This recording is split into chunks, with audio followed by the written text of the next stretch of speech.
Assalamualaikum warahmatullahi wabarakatuh. Perkenalkan, nama saya Sri Lestari dari perwakilan kelompok 5. Izin mempresentasikan hasil kerja kami yaitu tentang merancang topologi jaringan. Materi-materi yang akan dibahas yaitu meliputi 1. Pengetahuan dasar konsep desain jaringan, kedua, jaringan untuk kebutuhan bisnis, ketiga, topologi jaringan dan jenis-jenisnya, keempat, pemilihan penggunaan sistem kabel atau wireless, dan yang kelima, cara menghitung fisikal dan finansial constraint. Yang pertama, pengetahuan dasar konsep desain jaringan. Jaringan komputer merupakan suatu sistem yang terdiri dari komputer-komputer dan perangkat-perangkat jaringan lainnya yang saling terhubungan satu sama lain, bekerja sama untuk mencapai suatu tujuan. Perangkat jaringan sangat penting untuk keberlangsungan hubungan atau komunikasi antar komputer. Tujuan dan manfaat pembangun jaringan komputer. Yang pertama, sharing resources, media komunikasi, integrasi data, keamanan data, web browsing. Terminologi jaringan dasar jaringan. Jaringan komputer dibangun dan dalam bentuk dan ukuran yang berbeda-beda, tergantung pada kondisi dan kebutuhan. Desain dari jaringan komputer sangat pesat perkembangannya. Desain inilah yang disebut dengan network terminologi. Area network lainnya yang pertama, Local Area Network atau LAN merupakan komunikasi sejumlah komputer atau perangkat komunikasi di dalam suatu daerah terbatas dan menggunakan media komunikasi tertentu. Yang kedua, Wide Media Network atau WAN komunikasi antar LAN yang biasanya dipisahkan oleh jarak geografis. Yang ketiga ada Metropolitan Area Network, yaitu jaringan dengan area operasi yang lebih besar dari LAN tetapi lebih kecil dari WAN. Yang keempat ada storage area network, koneksi-koneksi perangkat penyimpanan melalui seperti 5 channel. Yang kelima ada small area network yang digunakan untuk menghubungkan integrasi sirkuit. Yang keenam ada personal area network yang jaringan komputernya digunakan untuk komunikasi antar komputer perangkat. Ada DEX area network adalah workstation multimedia berbasis yang di sekitar interkoneksi ATM. Controller Area Network adalah sebuah protokol komunikasi serial yang secara efektif membantu mendistribusikan real-time. Yang terakhir ada Cluster Area Network. Jaringan ini terbentuk dari beberapa jaringan, namun tidak cukup besar disebut dengan MAN. Maka lahirlah Cluster Area Network. Yang kedua ada jaringan untuk kebutuhan bisnis. Dalam dunia bisnis dikenal pula dengan network. Umumnya, istilah ini lebih sering disebut dengan networking. Sebenarnya istilah yang satu ini memiliki arti yang sama, yaitu jaringan yang memperluas suatu bisnis. Adapun dalam bisnis, hal ini memberikan banyak keuntungan dan perubahan yang bersifat positif bagi bisnis itu sendiri. Tak hanya itu, hal yang bahkan menjadi kunci sukses bagi para pembisnis, bagi para pembisnis awal maupun pembisnis yang telah berpengalaman dan telah berkecimpung dalam dunia usaha selama bertahun-tahun. Memperluas network perlu dilakukan oleh seorang pembisnis. Kemudian ada tujuan teknologi jaringan komputer di dunia bisnis atau usaha. Yang pertama, mempermudah bagi kinerja pegawainya. Yang kedua, meminimalkan biaya dan waktu. Yang ketiga, memberikan dampak positif bagi pegawai selama dia menyalahi peraturan yang ada. Contohnya hacker atau cracker. Perkembangan pengolahan data. Pada akhir tahun 60-an, komputer telah banyak dipakai di perusahaan-perusahaan. Di antaranya untuk membantu menangani pengelolaan data administrasi, personalia, pembukuan, investasi barang, pembelian atau penjualan, dan lain-lainnya. Penerapan data komputer dalam home aplikasi. Yang pertama, akses ke informasi jarak jauh, komunikasi orang ke orang, interaktif, hiburan, dan elektronik komersil. Penerapan jaringan komputer dalam perbankan. Yang pertama, resource sharing, reliabilitas tinggi, menghemat uang, cepat dan efisien, real time. Yang ketiga yaitu topologi jaringan dan jenis-jenisnya. Yang pertama yaitu ada topologi bus yang digunakan untuk instansi jaringan berbasis fiber optik. kemudian digabungkan dengan topologi star yang menghubungkan klien atau node.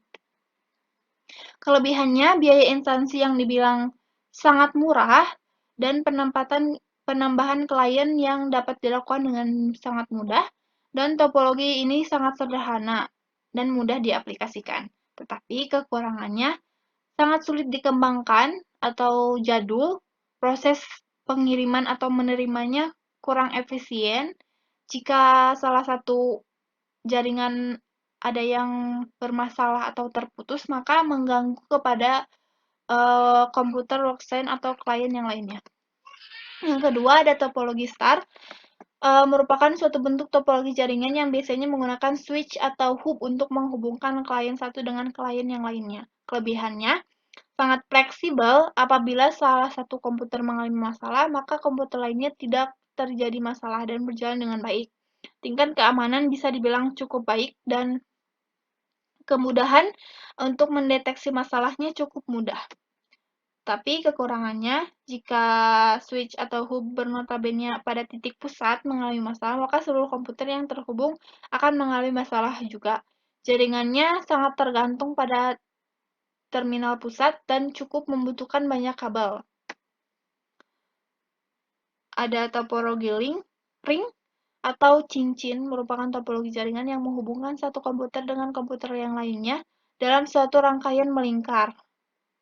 Biasanya topologi ini menggunakan LAN card untuk menghubungkan komputer satu dengan komputer yang lainnya. Yang kelebihannya yaitu mudah diimplementasikan, biayanya cukup murah, memiliki performa yang baik. Kekurangannya, troubleshooting-nya bisa dibilang cukup rumit, kinerja komunikasinya dinilai dari jumlah atau banyaknya titik node. Jika salah satu koneksi terputus, maka koneksi yang lainnya juga ikut terputus. Topologi mesh merupakan bentuk topologi yang sangat cocok dalam hal pemilihan rute yang banyak. Hal ini berfungsi pada jalur backup pada salah satu jalur yang mengalami masalah. Kelebihannya, besar bandwidth yang cukup lebar, keamanan pada topologi ini bisa dibilang sangat baik, jalur pengiriman data yang digunakan sangat banyak dan tidak perlu khawatir akan adanya tabrakan data. Kekurangannya, membutuhkan banyak kabel, memakan biaya instansi yang sangat mahal, proses instansi jaringan pada topologi ini sangat rumit. Selanjutnya ada topologi fair-to-fair.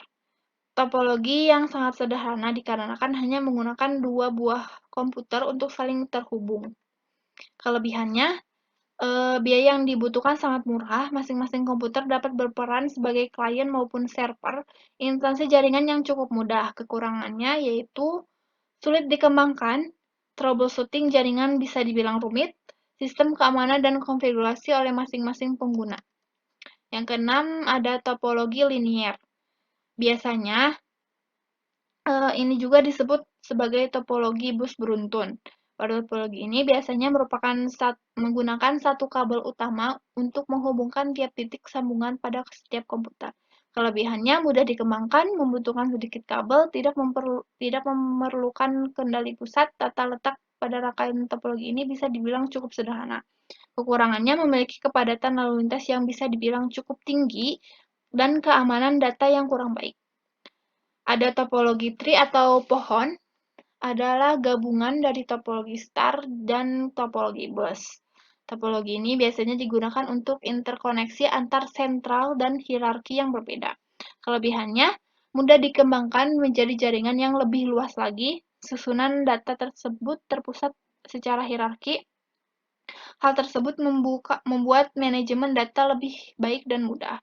Tapi kekurangannya, kinerja jaringan pada topologi ini lambat, menggunakan banyak kabel dan menggunakan banyak kabel intinya mah. Kemudian topologi hybrid merupakan gabungan dari topologi yang berbeda. Pada saat dua atau lebih topologi yang berbeda terhubung, maka disitulah gabungan topologi membentuk menjadi topologi hybrid ini. Kelebihannya sangat fleksibel, penambahan koneksi lainnya sangat mudah, kekurangannya itu pengelolaan data jaringan yang sangat sulit, biaya pembangunan topologi terbilang mahal, instansi dan komunikasi jaringan topologi ini dibilang cukup rumit karena terdapat topologi yang berbeda-beda. Keempat, pemilihan penggunaan sistem kabel atau wireless. Yang pertama, jaringan wireless adalah suatu jaringan area nirkabel yang menggunakan gelombang radio sebagai media transmisinya. Link terakhir yang digunakan adalah nirkabel untuk memberikan sebuah koneksi jaringan ke seluruh pengguna dalam area sekitar. Area dapat berjarak dari ruangan tunggal ke seluruh kampus. Tulang punggung jaringan biasanya menggunakan kabel dan salah satu lebih titik pada jaringan yang menyambungkan penggunaan nirkabel ke jaringan berkabel. Keuntungannya, pemakai tidak dibatasi ruang dan gerak, hanya dibatasi pada jarak jangkauan satu titik pada pemancar Wi-Fi. Jarak pada sistem Wi-Fi mampu menjangkau area 100 feet atau 30 m radius. Selain itu dapat memperkuat dengan perangkat khusus seperti booster atau yang berfungsi sebagai rel yang mampu menjangkau ratusan bahkan beberapa kilometer ke satu arah. Kelemahannya, area jangkauan Wi-Fi masih kecil, sinyalnya juga kurang bisa menembus tembok. Akses poin lebih mudah disusupi virus, pertukaran data gampang disadap. Yang kedua ada jaringan kabel. Jaringan kabel adalah media di mana informasi berpindah dari satu perangkat jaringan ke perangkat jaringan lainnya. Beberapa jenis jaringan komputer yang biasa digunakan di dalam jaringan komputer adalah ada beberapa situasi di mana jaringan yang mengizinkan satu jenis kabel yang dapat digunakan, namun begitu terdapat juga situasi di mana kombinasi lebih dari satu kabel yang diizinkan dalam instansi jaringan tersebut. Keuntungannya, investasi pada sisi pelanggan lebih murah, kecepatan transmisi data lebih tinggi dibanding Wi-Fi, 10–100 Mbps, aplikasi yang dimanfaatkan lebih banyak, harganya cukup mahal. Cara menghitung physical dan financial constraint. Untuk menganalisis physical market constraint, hipotesis ini, Evan dan Leguid melihat hubungan antara usaha yang baru dibuka dengan slave development dengan kepemilikan aset individu.